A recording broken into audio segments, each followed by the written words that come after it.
Students, आज के इस क्लास में आपको बताएंगे उपसारणिक और सहखंड क्या होता है। तो सबसे पहले हम देखते हैं उपसारणिक क्या होता है। यहाँ लिखा गया उसका किसी सारणिक में आईवा पंक्ति तथा जेवा स्तंभ हटाने के बाद बनने वाले नए सारणिक के आईवा पंक्ति तथा जेवा स्तंभ के सदस्य का उपसारणिक कहते हैं तथा इसे MIJ से सूचित किया जाता है। जैसे कि एग्जाम्पल देख लीजिए, तो यहाँ पे जैसे देखिए इसमें 9 सदस्य हैं। अगर हम इस सदस्य का उपसारणिक निकालना चाहते हैं तो यह सदस्य किसमें है, पहला रो और पहला कॉलम में। इसमें से पहला रो पहला कॉलम हटा दीजिए तो आपका बचेगा 6, 7, 8 और 5। यह जो नया सारणिक बना है पहला रो पहला कॉलम को हटाने से बना है, इसलिए इसको हम लोग डिनोट करेंगे M11 से। आईवा पंक्ति और जेवा स्तंभ का हटाने से जो बनता है उसको डिनोट करते हैं MIJ। उसी प्रकार से हम पहला पंक्ति और पहला स्तंभ को हटाने से डिटरमिनेंट बना है, इसलिए इसको सूचित करेंगे M11 से। M11 का मतलब है क्या? M11 का मतलब है पहले पंक्ति और पहले स्तंभ के सदस्य का उपसारणिक, और इसका मान निकालेंगे तो उसका वैल्यू कहलाएगा, यानी यह 2 का उपसारणिक है। इसी प्रकार से अगर हमें 2, 3 लिखा गया तो 2, 3 मतलब दूसरा रो तीसरा कॉलम हटाने से जो डिटरमिनेंट बनेगा, तो दूसरा रो और तीसरा कॉलम हटा दीजिए, आपका मिलेगा 2, 3, 9 और 8। यह जो डिटरमिनेंट बना है दूसरा रो और तीसरा कॉलम को हटाने से बना है, इसलिए यह कहलाएगा M23। दूसरा रो तीसरा कॉलम हटाने से बना है, इसलिए इस डिटरमिनेंट को कहेंगे M23। मतलब यह जो है 23 मतलब यह 7। दूसरा रो तीसरे कॉलम के सदस्य जो यहाँ पे है 7, यह 7 का उपसारणिक है। इसी प्रकार से आप इसमें 9 सदस्य हैं, 9 सदस्यों का आप उपसारणिक निकाल सकते हो। आप इसको नोट कर लीजिए। बस ये ध्यान देना है कि जिस रो जिस कॉलम को हटाएंगे और उसको हटाने के बाद जो नया सारणिक बनेगा उसी जगह के सदस्य का उपसारणिक कहलाएगा। आप इसको नोट कर। अगला है आपका सहखंड। माना कि कोई एक सारणिक है तथा MIJ, AIJ का उपसारणिक है, तो AIJ का सहखंड क्या होगा? AIJ का जो सहखंड है -1 के power I + J into MIJ होगा तथा इसे AIJ तथा CIJ से सूचित किया जाता है। अर्थात आपको यही बात आपको लिखा गया है लैंग्वेज में कि जो कोफैक्टर होता है -1 के पावर रो प्लस कॉलम इंटू उस रो उस कॉलम को हटाने के बाद बना हुआ डिटरमिनेंट यहाँ पे है, जिसको हम लोग कहते हैं उपसारणिक। तो देखिए यहाँ पे उपसारणिक और सहखंड में बहुत थोड़ा सा फर्क होता है, केवल माइनस प्लस का। अगर यह पावर इवन होता है तो वैल्यू सेम हो जाएगा। जब इसका पावर ऑड होगा यानी विषम संख्या होगा तो दोनों में माइनस का फर्क होगा। जैसे कि एग्जाम्पल देख लेते हैं। एक आपका सारणिक दिया गया A, जिसमें लिखा गया 2, 4, 6, 9, 8 और 7, 5, 6 और 3। हम क्या करते हैं, M11 निकाल लेते हैं। M11 का मतलब हुआ पहला और पहला कॉलम के हटाने के बाद बना हुआ डिटरमिनेंट।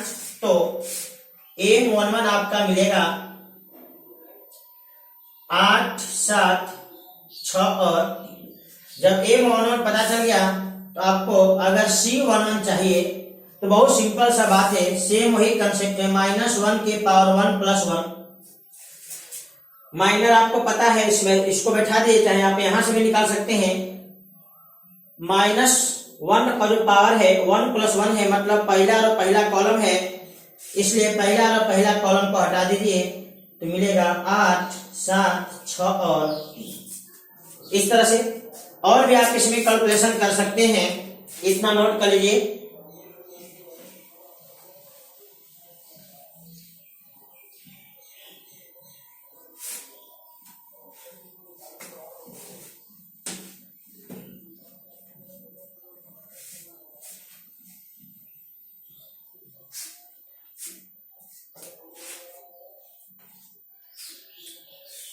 अगर आपको चाहिए C21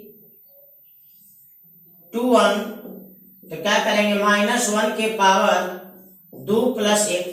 2 जो है रो का संख्या है, 1 जो है कॉलम का संख्या है। इसमें से दूसरा रो और पहला कॉलम हटा दीजिए तो मिलेगा 4, 6 और 3। जो आपको M21 भी कह सकते हैं इसको।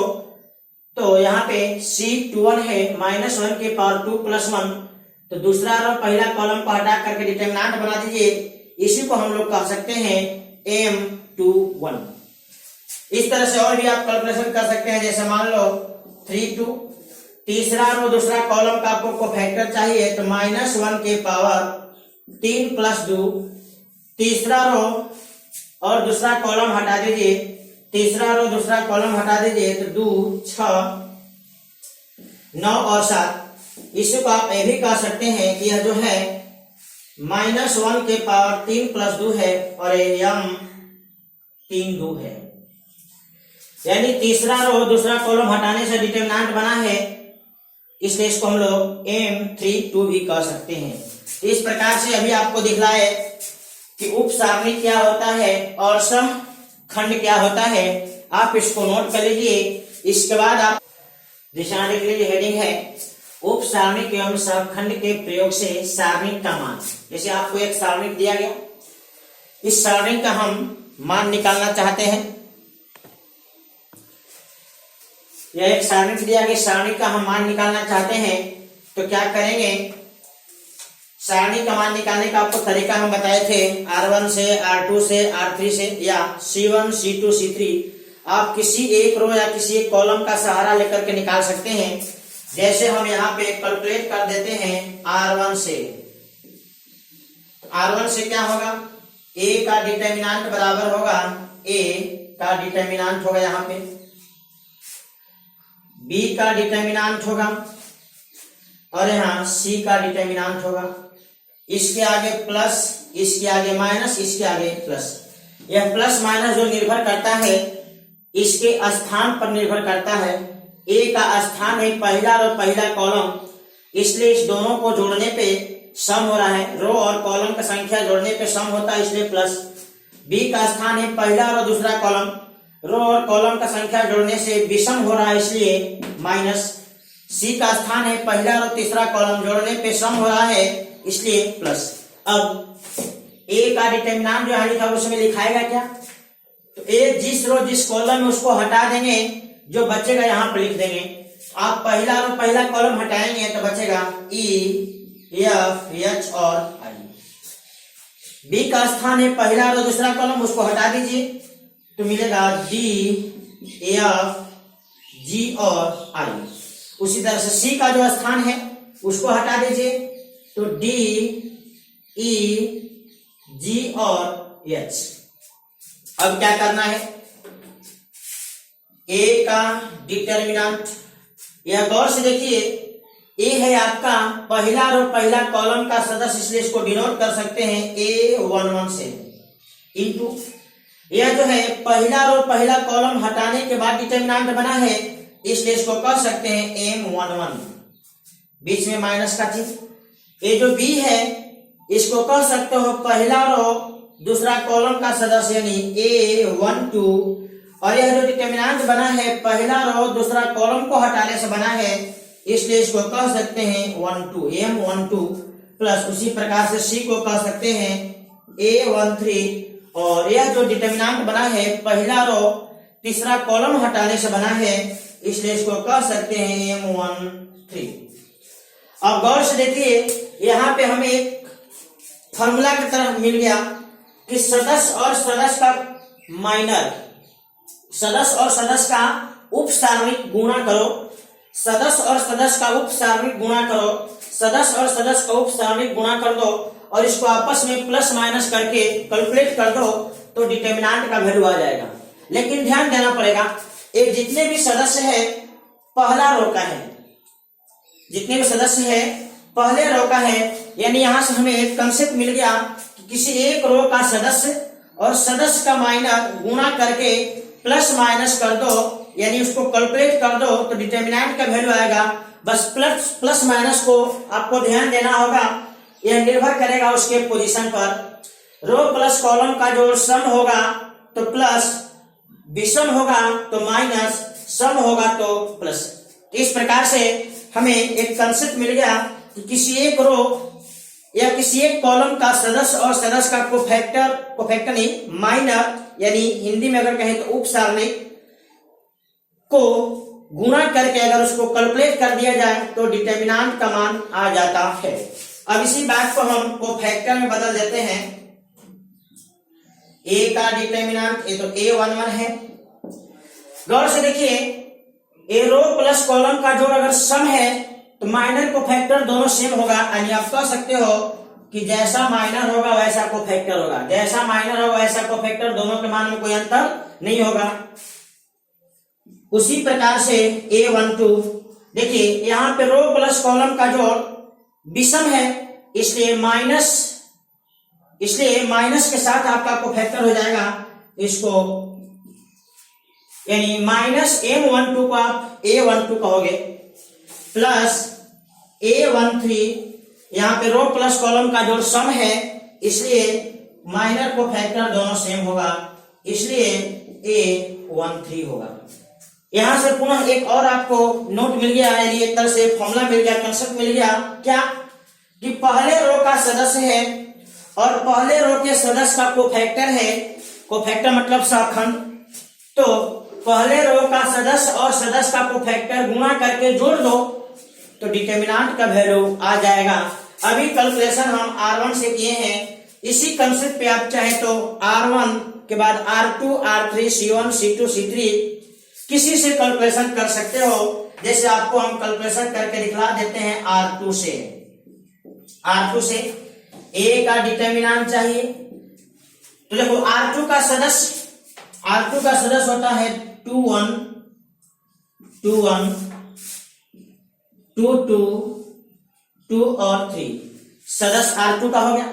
अब जो सदस्य उसका सहखंड लिखो या उप सारणिक लिखो, पहले उप सारणिक लिख लो। इसका उप सारणिक होगा M21, इसका M22, इसका M23। अब सदस्य और सदस्य का उप सारणिक गुणा कर दिया गया, अब इसको प्लस माइनस कर देना है, यानी कैलकुलेट करना है तो आपका डिटर्मिनेंट आ जाएगा। कैलकुलेट करने के लिए आपको प्लस माइनस का जरूरत पड़ेगा। गौर से देखिए, रो प्लस कॉलम का जोड़ 3 होगा इसलिए इसके लिए माइनस, रो प्लस कॉलम का जोड़ 4 होगा, सम है इसलिए प्लस, इसके लिए माइनस। अल्टरनेट प्लस माइनस होता है। अभी आप उप सारणी का प्रयोग किए हो, अगर सहखंड के प्रयोग से लिखना चाहोगे तो वहां से भी आप डिटर्मिनेंट लिख सकते हो। जैसे उसका सदस्य लिख दो A21, A22, A23, दूसरे रो का सदस्य हो गया। अब सदस्य का सहखंड लिख दो तो लिखोगे A21, A22, A23 प्लस और प्लस। जब आप सदस्य में सहखंड गुणा करोगे तो उसको जोड़ना होगा, और जब सदस्य में उप सारणिक गुणा करना होगा तो प्लस माइनस का ध्यान देना होगा। और प्लस माइनस किस पर निर्भर करेगा? उसके स्थान पर, यानी उसके रो और कॉलम पर। अगर रो प्लस कॉलम का जोड़ सम होगा तो प्लस और विषम होगा तो माइनस। आप इसको नोट कर लीजिए। आप चाहे तो अभी R1 R2 से लिखे हैं, किसी कॉलम का भी प्रयोग करके लिख सकते हैं। जैसे आपको एक कॉलम से लिख देते हैं, जैसे हम लिख देते हैं C3 से A का डिटर्मिनेंट, तो C3 का सदस्य क्या होगा? C3 का सदस्य होगा 1 3 2 3 और 3 3 C3 का सदस्य है। अब आप उपसारणिक का प्रयोग करना चाहते हो तो उपसारणिक गुणा कर दो। उपसारणिक होगा M13 M23 और M33। अब इसके लिए प्लस माइनस ध्यान देना पड़ेगा। देखिए रो प्लस कॉलम का जोड़ सम, इसलिए प्लस, विषम माइनस, इसके लिए प्लस। जब उप सारणिक गुणा करोगे सदस्य में तो प्लस माइनस का ध्यान देना पड़ेगा। जब सखंड का गुणा करोगे तो सबको प्लस यानी सबको जोड़ना होगा, तभी आप उप सारणिक का प्रयोग किए हो। अगर सखंड के प्रयोग से अगर इसका वैल्यू निकालना चाहोगे तो निकल जाएगा M13 A13 2333। तीसरे कॉलम का सदस्य है, एक तीसरे कॉलम का सखंड लिख लीजिए तो 13 23 और 33। अब यहां पे आपको सभी जगह प्लस डालना होता है। तो यहां से आपको एक नोट तैयार हो गया कि डिटरमिनेंट का मान निकालने के लिए आप किसी भी एक रो का सदस्य या किसी कॉलम का सदस्य ले लो और सदस्य का उप सारणिक गुणा कर दो तो उसको कैलकुलेट करोगे तो डिटरमिनेंट आ जाएगा। लेकिन जब उप सारणी का गुणा करोगे तो आपको प्लस माइनस का चिन्ह ध्यान देना पड़ेगा। लेकिन जब सखंड का प्रयोग करोगे तो सबको जोड़ना होगा। आप इस बात को नोट कर लीजिए। अब देखिए अगला टॉपिक है अवयव के सहखंडज। अवयव के सहखंडज क्या होता है? माना कि ए आई जे एन गुण एन एक वर्ग अवयव है, तो अवयव बी के अंदर लिखा गया ए कैपिटल ए आई जे के परिवर्त अवयव को ए का सहखंडज कहा जाता है, जहां कैपिटल ए आई जे जो है अवयव ए के ए आई जे सदस्य का सहखंड है, तथा अवयव ए के सहखंड को इस प्रकार इंग्लिश में आपको पढ़ते हैं एडजॉइंट, इसलिए आपको इंग्लिश वाले सिंबल ए डी जे से और यहाँ पोस्ट में ए से सूचित किया जाता है। सहखंड का इंग्लिश होता है एडजॉइंट, इसलिए सिंबल में हम लोग एडजॉइंट वाला ही लेटर यूज करते हैं, से सूचित किया जाता है। अब इस पे एक एग्जांपल देख लीजिए। एक कोई मैट्रिक्स है ए बी सी और डी। मैट्रिक्स आपका ए है, ए बी सी डी, तो क्या करते हैं मैट्रिक्स ए के जो सहखंड हैं, ए का सहखंड आपको सूचित होगा A11 से, इसका सूचित होगा 12 21 22। तो मैट्रिक्स बी क्या है? मैट्रिक्स ए के सदस्य के कोफैक्टर यानी सहखंड से बना हुआ मैट्रिक्स है। अब इसी मैट्रिक्स का हम लोग ट्रांसपोज कर देंगे तो आपका एडजॉइंट हो जाएगा, एडजॉइंट ए बराबर हो जाएगा मैट्रिक्स बी का परिवर्त मतलब ट्रांसपोज, इसका ट्रांसपोज कर दीजिए आएगा A11 1 2, फिर 2 1 2 और 2। ए हो गया आपका मैट्रिक्स बी के परिवर्त, आपका मैट्रिक्स ए का एडजॉइंट यानी हिंदी में सहखंडज कहलाता है। आप लोग इसको नोट कर लीजिए। हम इस पे एक और एग्जांपल देख लेते हैं।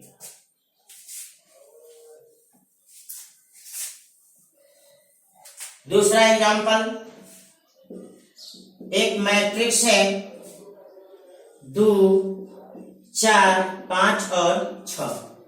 अब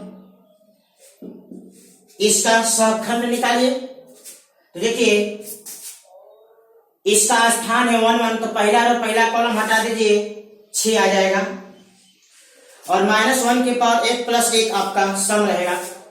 इसका कोफैक्टर हो जाएगा -5, इसका कोफैक्टर हो जाएगा आपका -4 और इसका कोफैक्टर हो जाएगा आपका +2।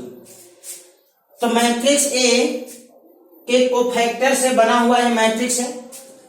अब इसी मैट्रिक्स का आप ट्रांसपोज कर दीजिए तो वो आपका एडजॉइंट कहलाएगा। एक मिनट, पहला रो को पहला कॉलम में डाल दीजिए तो 6 - 5, दूसरा रो को दूसरा कॉलम बना दीजिए, यही आपका होगा एडजॉइंट। इसको आप नोट कर लीजिए। इस तरह से आप किसी भी मैट्रिक्स का एडजॉइंट निकाल सकते हैं। इसको यहां ध्यान दीजिए, मैट्रिक्स और मैट्रिक्स के एडजॉइंट को गुणा करेंगे तथा एडजॉइंट का पहले ले लो और ए को बाद में ले लो। इसका जो रिजल्ट होता है हमेशा मैट्रिक्स ए के डिटर्मिनेंट इनटू आई के बराबर होता है। आप लोग इसे फॉर्मूला की तरह याद करेंगे। आप कोई भी एक मैट्रिक्स लेकर इसका कैलकुलेशन करेंगे तो हमेशा यही होता है। इसको नोट कर लीजिए। देखिए, अवयव का व्युत्क्रम यानी प्रतिलोम क्या होता है।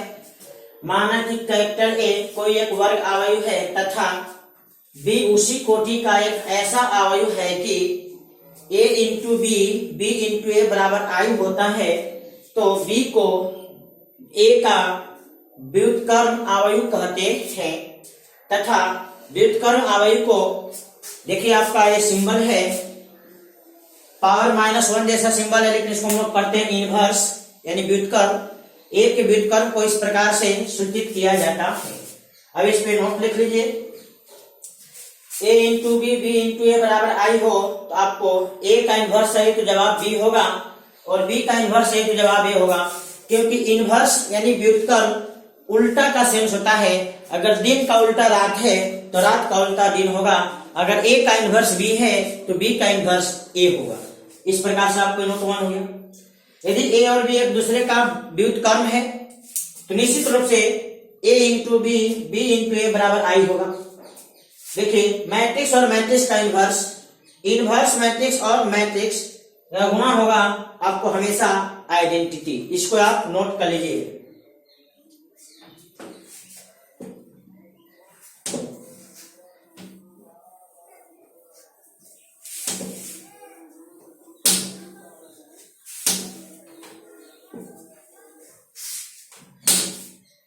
नोट नंबर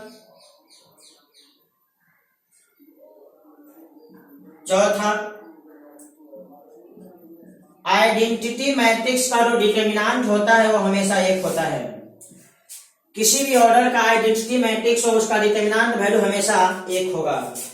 5वां नोट, आई का आप कितना भी पावर कर दो वो हमेशा आई के बराबर ही होगा। मतलब मैट्रिक्स आइडेंटिटी एक ऐसा मैट्रिक्स है जिसका पावर बढ़ाते जाओ, कुछ भी कर दो पावर, हमेशा उसमें कोई परिवर्तन नहीं होगा, हमेशा आई होगा। जैसे 1 का पावर कुछ भी दे दो, 1 दे दो, 2 दे दो, 10 दे दो, 1000 दे दो, 20,000 दे दो, कितना भी पावर करो, वही बात यहाँ भी आइडेंटिटी मैट्रिक्स है। सेम उसी तरह से आई का किसी में गुणा करते हैं, आई पहले हो चाहे बाद में, उस मैट्रिक्स में कोई प्रभाव नहीं डालता है।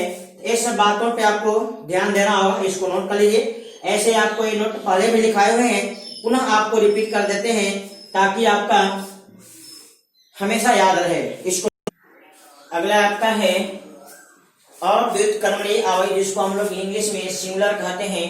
ये बहुत सा सिंपल सा बात है। जब किसी वर्ग अवयव ए का सारणिक मान 0 हो तो उसे हम लोग कहते हैं अव्युत्क्रमणीय अवयव।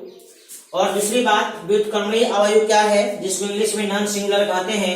जब किसी अवयव का सारणिक मान 0 न हो, अशून्य हो, तो उसे हम लोग कहते हैं व्युत्क्रमणीय अवयव। इसको नोट कर लीजिए। है व्युत्क्रम अवयव का गणना। ठीक है, हमें पता है ए इंटू ए का जो एडजॉइंट होता है, चाहे ए का एडजॉइंट और ए का जो गुणा होता है वो ए के डिटर्मिनेंट इंटू आइडेंटिटी मैट्रिक्स के बराबर होता है। देखिए, आपका ए का जो डिटर्मिनेंट है यह एक स्केलर संख्या है, यह इसमें मल्टीप्लीकेशन, आप इसको इधर भेज दीजिए तो आप इसको लिख सकते हैं इस प्रकार से, ए इंटू ए का एडजॉइंट बटा में ए का डिटर्मिनेंट बराबर में ए का एडजॉइंट बटा में ए का डिटर्मिनेंट इंटू ए बराबर में आप गौर से देखिए, ए का एडजॉइंट एक मैट्रिक्स है, उसमें इस मैट्रिक्स के डिटरमिनेंट से भागा, मतलब एक संख्या से भागा दिया गया, तो ये भी आपका एक मैट्रिक्स होगा। सपोज दैट आप इसको थोड़े समय के लिए मान लीजिए बी, तो आप इसको कहेंगे a into B, B into A बराबर आई। जहां पे हम इसको थोड़े समय के लिए बी माने हैं, लेट यहां पे दिखला दीजिए, बी बराबर है ए का एडजॉइंट बटा में ए का डिटरमिनेंट। हम थोड़े समय के लिए इसको बी मान लेते हैं, तो आपका हो जाएगा a into B, B into A बराबर आई। अभी अभी आपको इनवर्स के डिफिनेशन में लिखवाए थे कि दो मैट्रिक्स का गुणा अगर आइडेंटिटी के बराबर हो तो एक दूसरे का इनवर्स होता है, इसलिए आप कहोगे कि a का जो इनवर्स होगा b होगा। आपको इस बात को नोट में भी लिखे थे कि a into B, B into A बराबर आई हो, तो a का इनवर्स b होता है, चाहे b का इनवर्स a होता है। a का इनवर्स क्या आ गया b, और b माना हुआ मैट्रिक्स है, इसलिए a का इनवर्स का आपका फॉर्मूला हो गया a का एडजॉइंट बटा में a का डिटरमिनेंट। आप इसे ऐसे भी लिख सकते हैं, 1 बटा डिटरमिनेंट और एडजॉइंट। तो यही आपका मैट्रिक्स का इनवर्स निकालने का फॉर्मूला हो गया। हम इसी फॉर्मूला से आपका मैट्रिक्स का इनवर्स निकालेंगे। अभी आपको जस्ट पहले मैट्रिक्स के एडजॉइंट निकालने का आपको तरीका बताए थे, उसी एडजॉइंट मैट्रिक्स में मैट्रिक्स के डिटरमिनेंट से भागा दे दीजिए, आपका निकल जाएगा इनवर्स ऑफ मैट्रिक्स। आप इसको नोट कर लीजिए, नोट ध्यान दीजिए। अगर मैट्रिक्स का दोबारा इनवर्स निकालेंगे तो वही आ जाएगा, यानी मैट्रिक्स का इनवर्स मतलब उल्टा, तो दोबारा उलटोगे तो सेम वही हो जाएगा, सेम पोजीशन आ जाएगा। a इंटू बी को गुणा करो तब इनवर्स निकालो, या पोजीशन बदल करके इनवर्स निकाल करके गुणा करो तो कोई फर्क नहीं पड़ेगा। मैट्रिक्स का ट्रांसपोज करो तब इनवर्स निकालो, या इनवर्स करके ट्रांसफर करो, रिजल्ट सेम होगा। मैट्रिक्स के एडजॉइंट का जो डिटरमिनेंट वैल्यू होता है a के डिटरमिनेंट पे पावर n-1, जहां पे n होता है कोटि। यदि a व्युत्क्रमीय अवयव है तो a इनवर्स भी व्युत्क्रम होगा, व्युत्क्रमणीय होगा। दूसरा लिखा गया इसके आगे, a अगर सममित अवयव है तो a का इनवर्स तथा a का एडजॉइंट, a दोनों भी आपका सममित होगा। ये आपका इनवर्स निकालने का फॉर्मूला पुनः लिख देते हैं, ताकि आप बार बार उसको देखोगे तो आपके दिमाग में सेट कर जाएगा। a के इनवर्स का फॉर्मूला होता है a का डिटरमिनेंट बटा में, और a का डिटरमिनेंट, a का इनवर्स होता है 1 बटा में a का determinant into adjoint a matrix. आप इसको नोट कर लीजिए। यहां समझिए समीकरण निकाय क्या है। क्या होता है, जैसे आपको एक समीकरण लिखा गया, इस समीकरण में n चर राशि है और n चर राशि से आपको n समीकरण लिखा गया। अब n चर राशि से n समीकरण जो लिखा गया, इसी समूह को, इसी समीकरण के समूह को हम लोग कहते हैं समीकरण निकाय। निकाय मतलब होता है समूह, यानी समीकरण का समूह कहलाता है। अब यह समीकरण का समूह संगत और असंगत कब होता है, जब इस समीकरण के समूह यानी समीकरण का जो निकाय है, इसका अगर हल निकलता हो, एक हल निकलता है अनेक हल निकलता हो, हल निकलता हो तो उसको कहते हैं संगत, इंग्लिश में कहते हैं कंसिस्टेंट। और जब इस समीकरण निकाय का कोई हल नहीं निकलता हो, नो सॉल्यूशन होता है, तो इस समीकरण निकाय को कहेंगे असंगत समीकरण निकाय, मतलब इंग्लिश में कहेंगे inconsistent system of equation, inconsistent system of equation. आप इस बात को नोट कर लीजिए। इसके बाद आपको बताएंगे इस समीकरण निकाय का सॉल्यूशन हम लोग कैसे करते हैं। आप इसको नोट कर लीजिए। अगला टॉपिक है आपका समीकरण निकाय का हल। आपको देखिए समीकरण निकाय लिखा गया, इसका हल आपको दो विधि से किया जाता है। एक डिटरमिनेंट विधि से, जिसको हम लोग बोलते हैं क्रैमर्स रूल, और दूसरा हम लोग मैट्रिक्स का यूज करके भी बना सकते हैं। ऐसे समीकरण का आप हल बहुत तरह से कर सकते हैं। आप अंडर 10 में भी आप बहुत सारा मेथड देखे हैं, विस्थापन विधि, विलोपन विधि, ब्रजगुणन विधि, बहुत सारे विधि हैं। लेकिन हम लोग यहाँ पे दो विधि और सीखेंगे, एक मैट्रिक्स के द्वारा समीकरण को हल करना और दूसरा एक डिटरमिनेंट के प्रयोग से समीकरण का हल करना। तो डिटर्मिनेंट के प्रयोग से जब समीकरण हल करते हैं उस रूल को कहते हैं क्रैमर्स रूल। तो आप पहले मैट्रिक्स से देख लीजिए, बाद में इसको हम डिटर्मिनेंट से भी दिखला देंगे। देखिए इस सिस्टम को हल करने का तरीका है कि इसमें जितने वेरिएबल हैं इस वेरिएबल से आप मैट्रिक्स तैयार कर लीजिए। A11 12 डॉट डॉट 1n, इसी प्रकार से 21 22 डॉट डॉट 2n, इस प्रकार से आपको dot dot n1 n2 dot dot n और n। ये आपका मैट्रिक्स हो गया। जितने इसमें चर राशि है इसके गुणांकों से आपको एक मैट्रिक्स बना लिए। इसके बाद इसमें जितने चर राशि हैं इसका एक मैट्रिक्स बना लीजिए x1 x2 x3 dot dot xn, और साथ में जितने इसमें कांस्टेंट हैं इस कांस्टेंट से एक मैट्रिक्स बना लीजिए b1 b2 b3 dot dot bn। ये मैट्रिक्स बना लिए। जब मैट्रिक्स ए और एक्स का गुणा करोगे और बराबर में बी करोगे तो सेम ही सिस्टम आपका बन जाएगा। यहां से आप लिख सकते हो, इसलिए ए इंटू एक्स बराबर बी।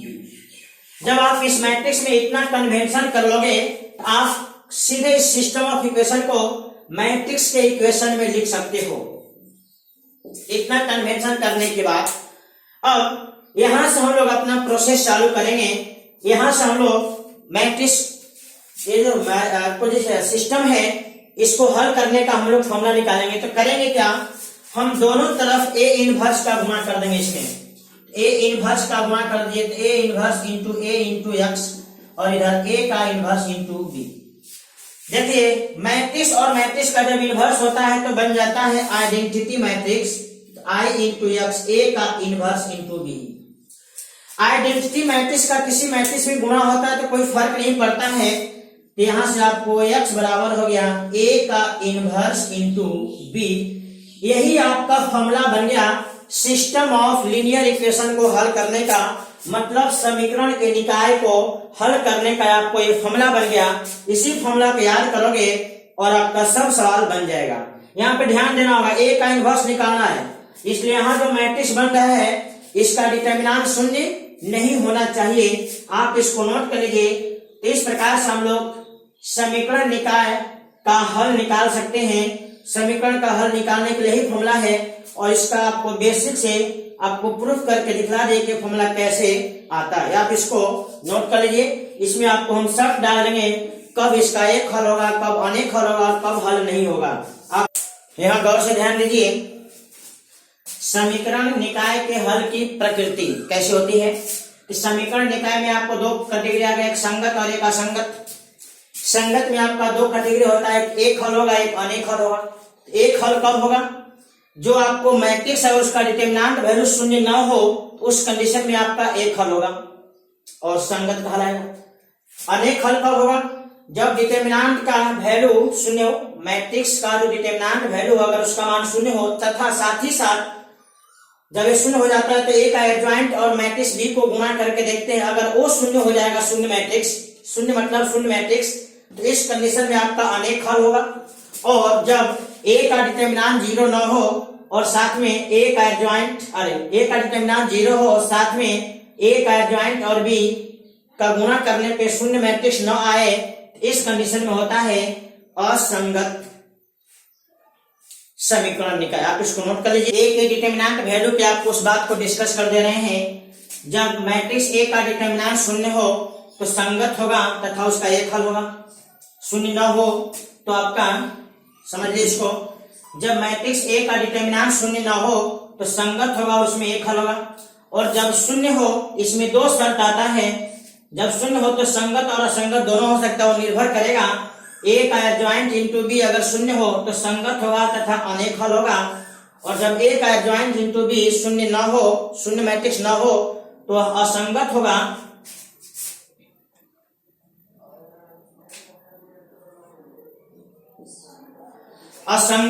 तथा इसमें कोई हल नहीं होता है। आप इस बात को यहाँ देखिए ध्यान से। क्रैमर रूल में क्या है, आपका 3 समीकरण दिया गया और उसको हम क्रैमर रूल से बनाना चाहते हैं तो क्या करेंगे? तो क्रैमर रूल आपको डिटरमिनेंट पे बेस्ड होता है। अभी आपको इससे पहले हम बताए थे मैट्रिक्स के द्वारा समीकरण हल करने का तरीका। अभी आपको बताने जा रहे हैं क्रैमर रूल्स के द्वारा कैसे हम लोग समीकरण के समूह को हल करते हैं। हम लोग क्या करते हैं, एक समीकरण बनाए, डिटरमिनेंट बनाते हैं डेल्टा, जिसमें आपको चर राशि x y z का कोफिशिएंट होगा a1 b1 c1, इसी तरह से a2 b2 और c2, a3 b3 और c3। इसके बाद डेल्टा x में क्या होगा, d1 d2 d3, इधर b1 b2 b3 c1 c2 और c3। सेम इसी तरह से डेल्टा y तो होगा आपका a1 a2 a3 d1 d2 और d3 c1 c2 और c3। और डेल्टा z होगा आपका a1 a2 a3, फिर आपका b1 b2 और b3 और इधर d1 d2 और d3। हम यहां से आपको डेल्टा x डेल्टा y और डेल्टा z बना ली, डिटरमिनेंट बना ली। इन सभी डिटरमिनेंटों का हम मान निकाल लेंगे और सीधे आपका आंसर लिखा गया x बराबर डेल्टा x बटा में डेल्टा, y का जो वैल्यू होगा डेल्टा y बटा में डेल्टा, और जो z का वैल्यू होगा डेल्टा z बटा में डेल्टा। इस प्रकार से आपका समीकरण हल हो जाएगा। आपका मेन काम है ये जो डिटरमिनेंट हम लोग बनाए हैं, इस डिटरमिनेंट का मान निकालना। आप इसको नोट कर लीजिए। इस पे आपको हम एक छोटा सा एग्जांपल दे देते हैं, यह आपको स्पष्ट रूप से समझ में आ जाएगा। आप इसको नोट कर लीजिए। आपका ये समीकरण है, इस समीकरण का हम हल करना चाहते हैं, x y का मान निकालना चाहते हैं क्रैमर्स रूल के द्वारा। हम निकाल लेते हैं डेल्टा क्या होगा, तो 2 3 4 और 7, इसका डिटरमिनेंट निकाल लीजिए तो 14 माइनस 12 मतलब 2। अब डेल्टा x निकाल लीजिए, तो डेल्टा x में क्या करेंगे, x वाले कोफिशिएंट को हटा करके कांस्टेंट को लिख लेंगे। तो 12 और 26 और इधर 3 और 7, आप इसको कैलकुलेट करें तो 12 7 84 और ये 26 का गुना कर दीजिए तो हो जाएगा 78, 36 18 और 3 गुना 6 8, इन्हें हो गया आपका ये 6। फिर आप डेल्टा y निकालिए, तो डेल्टा y के लिए क्या करेंगे, y कोफिशिएंट हटा देंगे। इधर आपका 2 4 12 और 26 हल करिए, तो 26 दूना 52 माइनस 48 यानी 4। अब आप x का मान निकालिए, तो आपका फॉर्मूला है डेल्टा x बटा में डेल्टा। तो डेल्टा x का मान आया 6 और इसका मान आया 2, यानी रिजल्ट हो गया 3। इसी तरह से y का मान निकालने के लिए फॉर्मूला है डेल्टा y बटा में डेल्टा। तो डेल्टा y का मान है 4 और इसका मान है 2, रिजल्ट आ गया 2। इस प्रकार से x का मान 3 आ गया और y का मान 2 आ गया। ये आपका रिजल्ट है। इस सवाल को हम लोग हल किए हैं क्रैमर्स रूल के द्वारा। आप इसको चाहें तो मैट्रिक्स के द्वारा भी हल कर सकते हैं, कोई दिक्कत नहीं होगा। आप इसको नोट कर लीजिए।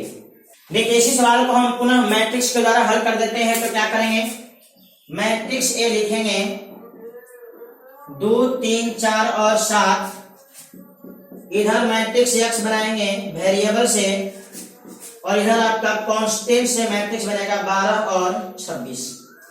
देखिए, आपको मैट्रिक्स ए का इनवर्स चाहिए, तो इनवर्स निकाल दीजिए।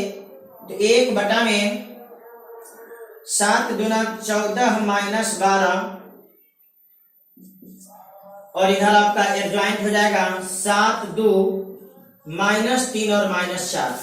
इसको थोड़ा कैलकुलेट करें तो 1/2 7 माइनस 3 माइनस 4 और 2, ये रहा इनवर्स। अब आपका फॉर्मूला क्या है, x बराबर a का इनवर्स इंटू बी।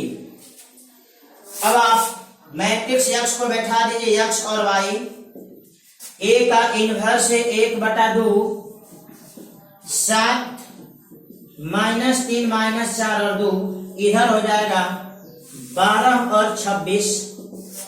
इसको आप कैलकुलेट करिए तो हो जाएगा पहला रो और पहला कॉलम का गुणा करिए तो हो जाएगा 12 सते 84 माइनस 78, इधर हो जाएगा 12 चौके 48 प्लस 52, यानी सब कैलकुलेट होके हो जाएगा इधर 3 और इसमें हो जाएगा 2। तो यहां से आपको रिजल्ट आ गया x बराबर 2 और y, x बराबर 3 और y बराबर 2। तो गौर से देखिए, हम उसी सवाल को आपको मैट्रिक्स से भी हल किए। तो मैट्रिक्स से हल करने का तरीका क्या है कि जो यहाँ पे समीकरण दिया गया, इसमें जो वेरिएबल है उससे आप मैट्रिक्स बना लीजिए, वेरिएबल का मैट्रिक्स बना लीजिए और कांस्टेंट का मैट्रिक्स बना लीजिए। इसके बाद आपका फॉर्मूला यही है, x बराबर a का इनवर्स इंटू बी। इस फॉर्मूला को लगाने से पहले हमें a का इनवर्स चाहिए, इसलिए यह मैट्रिक्स 2 ऑर्डर का है, इसलिए हम लोग सीधे इनवर्स निकाल दिए, 1 में डिटर्मिनेंट कर दिए और एडजॉइंट से गुणा कर दिए।